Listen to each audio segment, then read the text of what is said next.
dollar. Dirt and money, no soul. Had to go and get it, ain't no time to kick it. Got a stack of flip for my foes. Dollar. Please tell me you can hear me. Don't turn your back and don't neglect me. Just let me know if you need me. Dollar. Let me watch out for my partners. Keep my money long, get my team strong. Let me run away from my problems. Yup, what's good, original crew? It's your boy DJ New Kid, your girl. Sierra Nicole. Back on the channel, new Mr. Ballen. His curiosity had a terrifying ending. Curiosity kills the cat, right? That's what they say. That's what they say. That's what the old folks always said. They sure did. Somebody said that cat got his curiosity too when he was sniffing around a snake.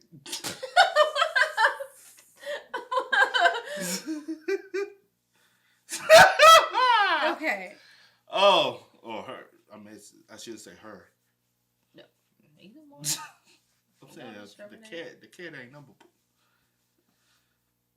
What? Nothing. Okay. Hey man, with that being said, make sure y'all check out the links in the description box. Down below. You already know where to go, man. You want the first part, all you gotta do is check out down below. Also, if you enjoyed today's video, knock it in with a thumbs up. And thank you, man. Let's go.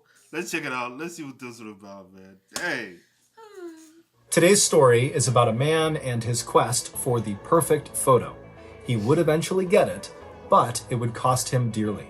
We will show you his picture at the end of today's video. But before we get into today's story, if you're a fan of the strange, dark, and mysterious delivered in story format, then you've come to the right place because that's all we do, and we upload once a week. So, if that's of interest to you, please offer to buy the like button a brand new set of AirPods, but just give them regular earbuds with the cords cut off. Also, please subscribe to our channel and turn on all notifications so you don't miss any of our weekly uploads. Okay, let's get into today's story.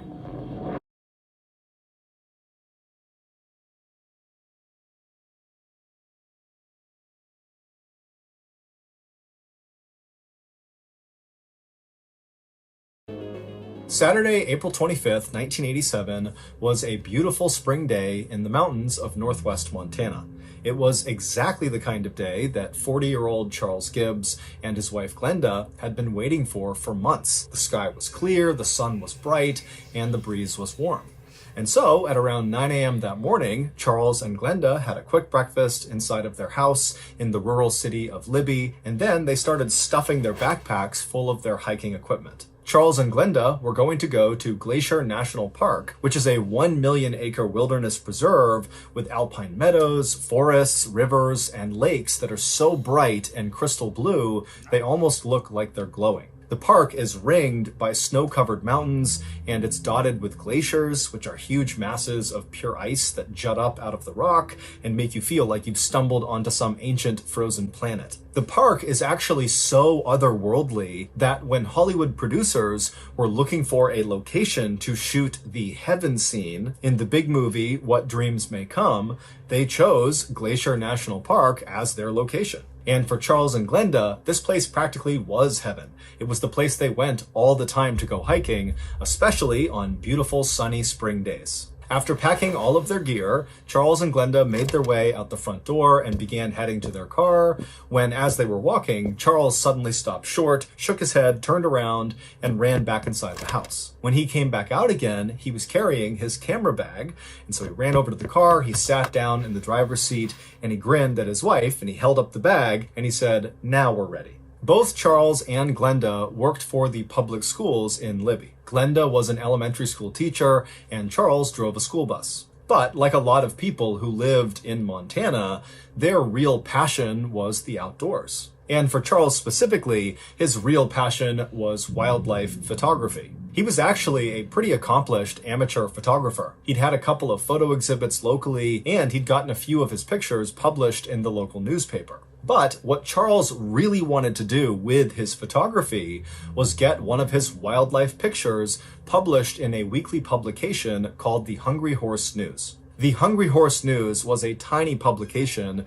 but they had won a Pulitzer Prize, which is the highest award for American journalism. And the Hungry Horse News was famous for its nature photography. Charles had been submitting his work for years to the Hungry Horse News, but the editor kept rejecting them, telling Charles that his photos were totally beautiful, but they weren't dynamic enough. Nothing was happening in these photos. And so, that morning, on the couple's drive to Glacier National Park, Charles began talking out loud to Glenda about what strategy he was going to use for his photographs during their hike. You know, what route they were going to be on, and what was the best angle to take certain pictures. And as Glenda listened to Charles, she just smiled to herself, because it was like, no matter how many times Charles got shot down by the Hungry Horse News, she knew he was never going to give up. And so she loved his determination and just unflappable attitude about his craft. At around 11 a.m., Charles and Glenda pulled off the highway and began heading towards the trailhead where they would start their hike that day, which was located at the base of Elk Mountain on the southern border of the park. The route they had chosen for that day was not one of the most popular at the park. And the reason for that was the trail was really steep, and in certain parts of it was fairly overgrown. And so really only the most hardcore hikers would go up this trail, of which there weren't that many. And so Charles and Glenda were used to being on this trail and seeing no one. But they preferred it that way. They loved being alone out in nature. Finally, they reached the gravel parking lot right at the trailhead, and Charles... See, that's the thing. I do understand when people like to go hiking. They like to be, like, you know what I'm saying, secluded. That's one reason why people like to go hiking and stuff. Mm-hmm. I think that's the one reason why I don't like being outdoors. I got to know some civilization is around me. Yeah. I can't be the... Just in case something happens. Yeah. I got a safety net. Yeah. Like a safety net of, like, I know, like, from a somewhat distance, somebody can possibly be able to hear me. Yeah. You know, you never know. I'll be the same.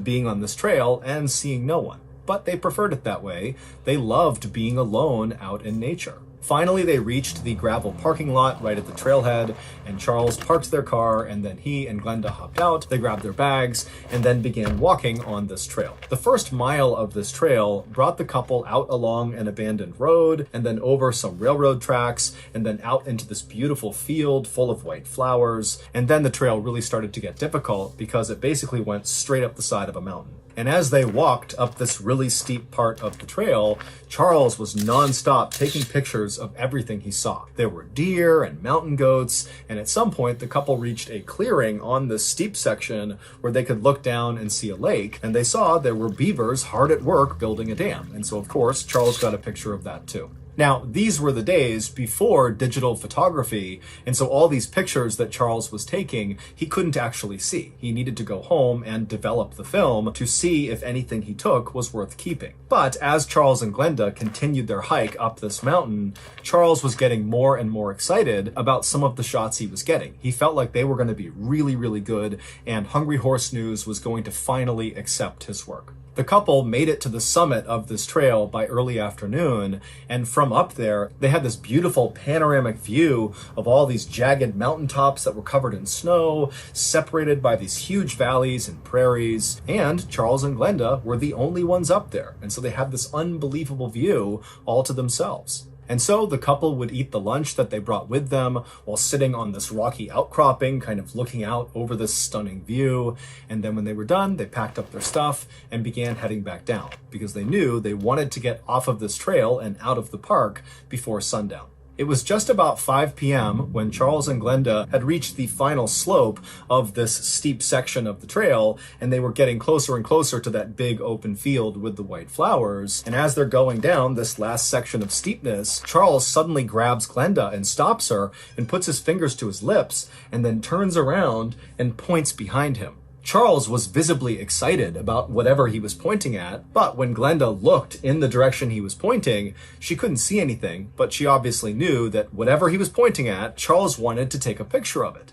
Now, Glenda by this point was really tired from the hiking and just wanted to go back to the car and go home. I mean, after all, Charles had taken dozens and dozens of pictures that day. Like, we don't need to get one more. And so Glenda would look at Charles impatiently, basically suggesting, like, come on, we can come back another time. But Charles didn't budge. And he looked at her like, please, I want to get one more photo. And so, you know, a situation like this, it do be the woman be right. In a lot of cases, you know, men, you know, I ain't finna stroke y'all motherfucking ego. I was like, None of y'all women finna get that out. Anyway. Y'all know, you know what I'm talking about. Yeah, would be right. Yeah, you said that. Kind of did one of these and was like, okay. And Charles said, thank you, I'll meet you at the car. And so Glenda stood there and watched as her husband got his camera out, turned around, and began slowly making his way back up the trail. And again, Glenda's looking. She can't see what he's going to take a picture of, but she figured, he had his plan. And Glenda, she turned around and began heading back down towards the car. It didn't take long for Glenda to get back to the car. She got there right around 6 p.m. And when she got there, she hopped inside, sat in the front passenger seat, turned on the radio, and then she expected to have to wait for maybe another 20 minutes or so for Charles to finish up and come join her. But Glenda, after sitting in the car, was so tired that she accidentally fell asleep.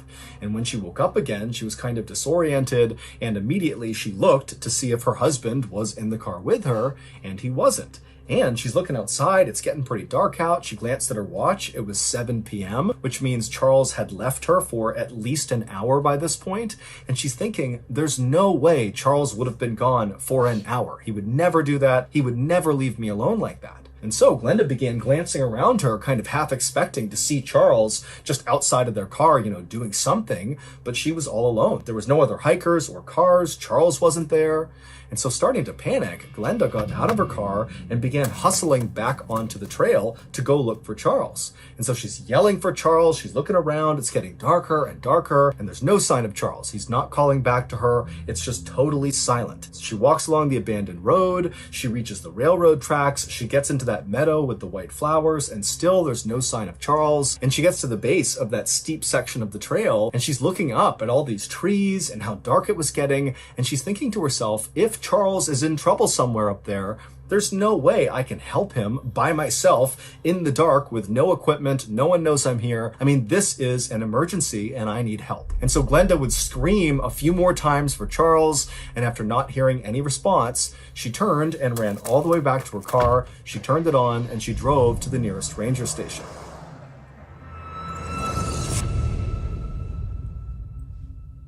When she got there, she ran inside and immediately told the ranger where her and Charles had been, which trail they were on, and where roughly they were on this trail when she had gone to the car and Charles had turned around and gone uphill to take a picture of something. And as Glenda told the ranger all these details about where they were inside of the park, he really started to look worried.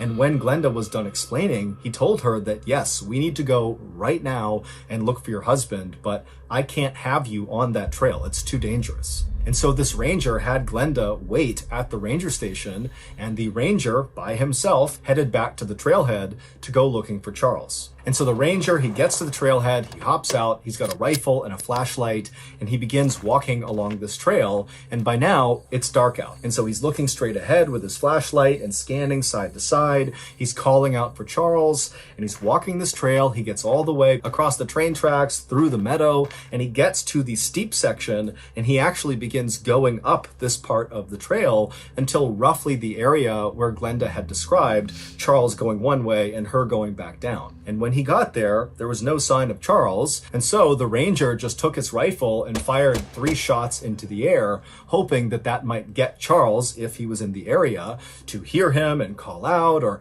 do something to indicate where he had gone. But after firing his gun, the ranger heard nothing. By this point, it was approaching midnight, it was totally pitch black outside, and the ranger knew that at this point, Charles was missing, and they really needed to organize a true search party to try to find him. But they would have to do that the next morning when they had light again. And so the ranger called out a few more times for Charles, and after not hearing anything, he reluctantly turned around and made his way back to his truck and drove back to the ranger station, where he would tell Glenda that he could not find her husband and they would now have to wait for sunrise. At sunrise the next morning, This story getting sad and sad and sad. Reason why is like, yo, I get why she went, you know what I'm saying? I wonder how often y'all went to this trail and how often y'all hike, you know what I'm saying? I think he said they went often, but just Like how often though? I guess not that particular trail. You know what I'm saying? Or maybe, I don't know, but And in situations like that, I just hate to hear when people separate, split up, because typically something happens to one of them. Yeah. It's never good, especially when it's just two. It's never good to split up. You know what I'm saying? If y'all go in there together, y'all leave out together. And that's with anybody at any age. True. You know what I'm saying? Use the buddy system. The buddy system is the buddy system for a reason. Facts. Use it. Like, you should always have your buddy at all times. Husband, wife, friend, whatever. Use it. But I definitely agree. But I guess, like, in this case, like, if both of them would have won and something would have happened. No, 40-year-old man is stubborn, too. True. And if both of them would have won and something may have happened, no one knew they were even out there.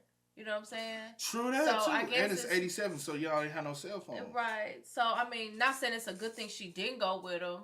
Now she can get him help, you know, if, you know, nothing, like, major happened. But at the same time, I'm like, baby, we can get that picture another day. Yeah. Like, let's go. It's getting late. Yeah, you know that's the key point. It was getting late. Yeah. You need to leave, man. Did not find her husband, and they would now have to wait for sunrise. At sunrise the next morning, 20 searchers arrived at the trailhead where Charles and Glenda had been, and these searchers had dogs, and all the dogs had Charles's scent from some clothes that was in Glenda's car. And so this big search team very slowly and methodically began moving down this trail. And so they went across the abandoned road, over the train tracks, through the meadow with the white flowers. They got to the steep section of the trail, and they got all the way up to that point where Charles and Glenda had separated, and Charles had gone uphill to do whatever he was going to do. And it was at that point on the steep section that one of the searchers' dogs picked up Charles's scent and took off running uphill. And the searcher, whose dog this was, took off running after the dog. And the dog, it went up for a little while, up the steep rocky outcropping, and then it turned and began going down again until it reached a different meadow. So not the same one they walked through with the white flowers. This was farther away to the right. And in this meadow, the dog, who still very much had the scent, began to slow down, and it went straight for this tree. That was kind of a standalone tree right at the base of this steep section.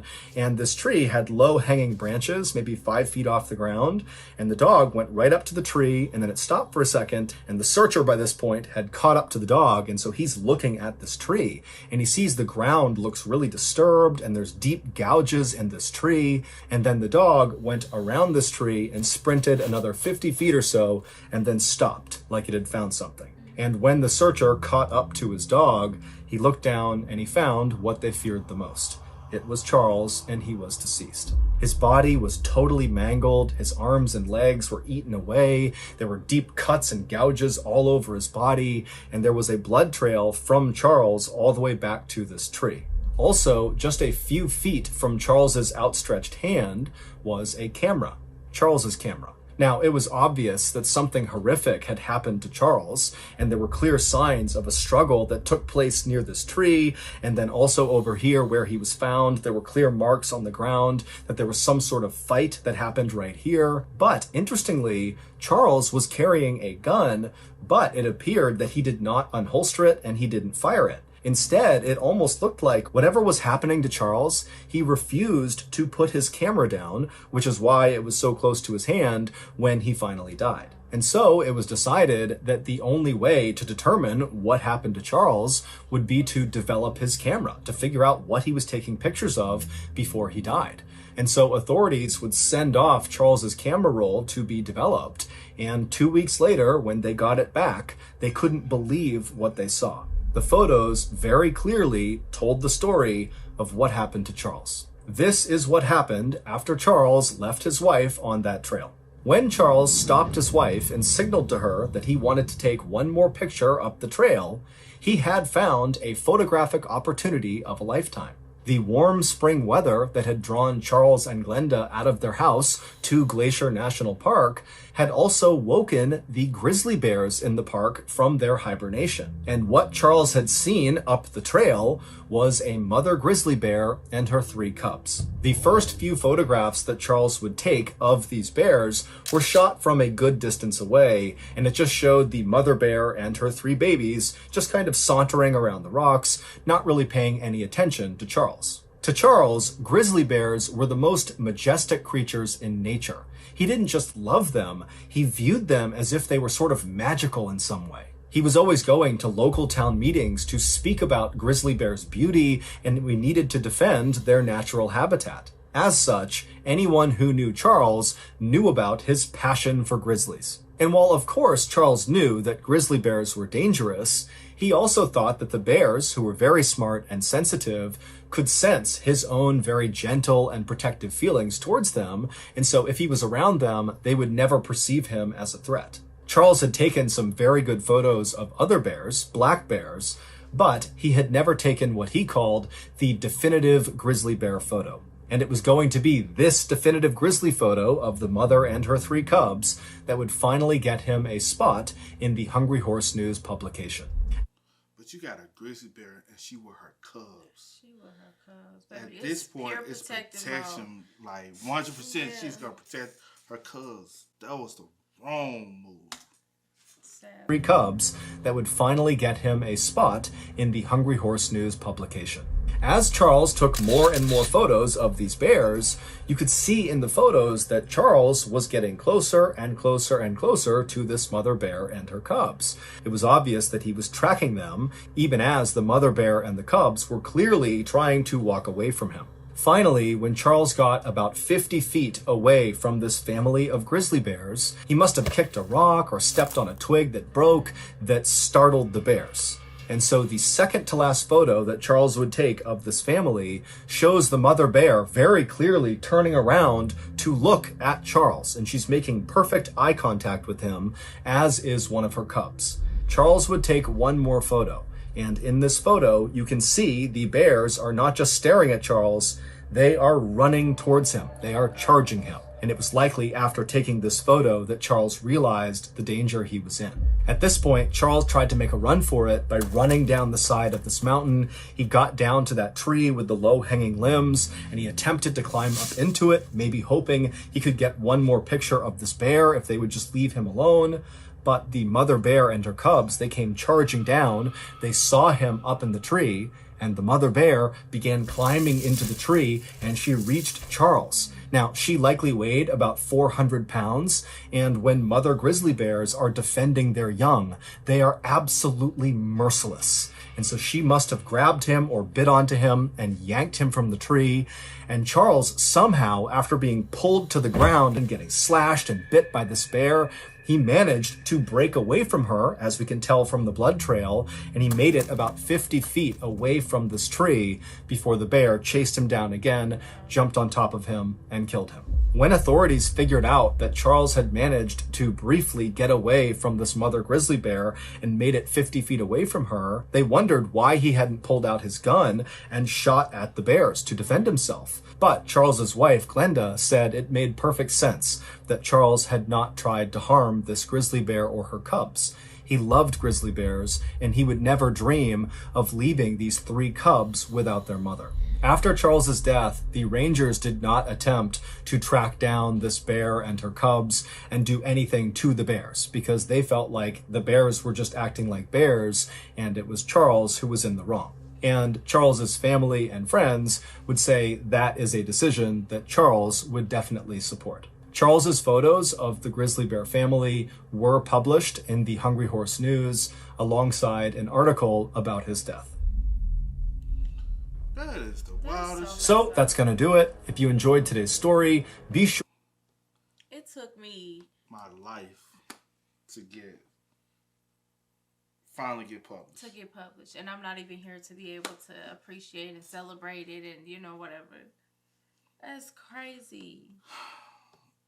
Man, I don't think at the end of the day your life ain't worth it, bro. I don't like.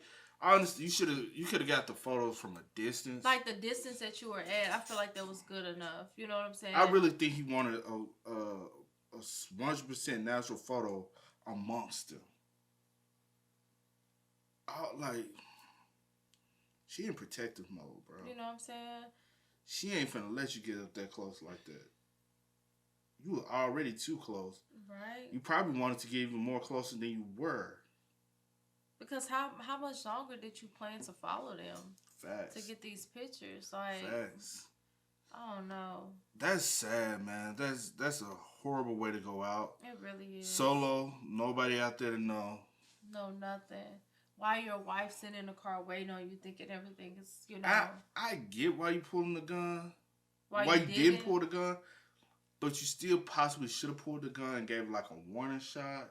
Just to possibly try to see if it would have, scared her and she would have backed off, maybe. Yeah, maybe. Probably, would have had a chance. Because I feel like it's like a couple things he did gave him a chance to be able to pull the gun out. But opportunity, but he didn't want to harm. Right. His love for him, he just couldn't even. But it's your life, though. Maybe in that moment he felt like you never know what goes through people's head, especially when they have like, you never know. Yeah. So You're right. I'm lost for words on this one because it's a sad tragedy. It is, most definitely. That's a bad way to definitely go out. Damn, all for a photo. In my eyes, anyway. All for a photo. All for a photo. And then in the end, I get all these no's and denials and rejections. And then all of a sudden, it takes me to lose my life for you to be like, I'll publish, your photo. And it's probably out of sympathy. You know what I'm saying?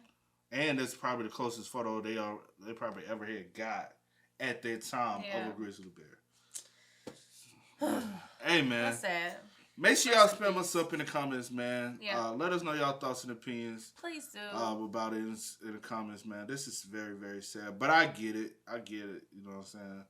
Like, he probably did feel as though he was in the wrong. He knew that he overstepped his boundaries. Yeah. He was trying to retreat, but he probably in his head knew I startled them. Yeah. Like, that's my fault. I'm sorry. And like in his head, he probably like, I'm sorry. Yeah. Like, remorseful. I don't know. That's sad. Hey, man, make sure you spam us up. Y'all let us know y'all thoughts about this story in the comments, man. Please do. But as always, I do go by the name of DJ Kid. This is See you in the post. We are. We are. Go and get it, ain't no time to kick it. Got a stack of flip for my folks. Dollar, dollar, dollar, dollar.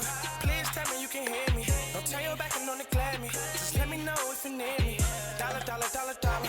Let me watch out for